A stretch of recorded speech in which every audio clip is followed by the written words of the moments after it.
অনন্ত রাধিকার বিয়েতে নেচেছিলেন অনন্যা পাণ্ডে। তারপর উঠে আসে প্রশ্ন, তিনি কবে বিয়ে করছেন।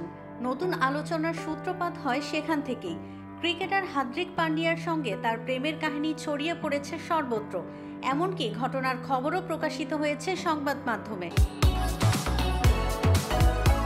অনন্ত রাধিকার বিয়ের একটি ভিডিওতে দেখা গেছে সিম্বা সিনেমার আঁখ মারে গানে নাচছেন অনন্যা।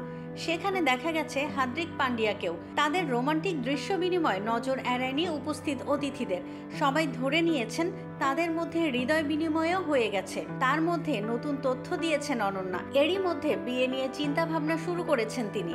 জানিয়েছেন কি রকম অনুষ্ঠানের মধ্য দিয়ে বিয়ে করবেন তিনি। সম্প্রতি এক ভিডিওতে অনন্যাকে বলতে শোনা গেছে নিজের বিয়েতে 3টি অনুষ্ঠান করবেন তিনি, কারণ তিনি সবার সঙ্গে বিভিন্ন পর্বে আনন্দ ভাগাভাগি করতে চান। কেউ কেউ মনে করছেন অনন্ত রাধিকার বিয়ে যেমন কয়েকটি পর্বে অনুষ্ঠিত হয়েছে, সেরকম অনন্যাও নিজের বিয়ে জাঁকজমকপূর্ণ ও স্মরণীয় করতে চান। কল মি বে দিয়ে ওটিটিতে আত্মপ্রকাশ করতে যাচ্ছেন অনন্যা পাণ্ডে। 8 পর্বের সিরিজটি চলতি বছরের 6 সেপ্টেম্বর অ্যামাজন প্রাইমে আসছে।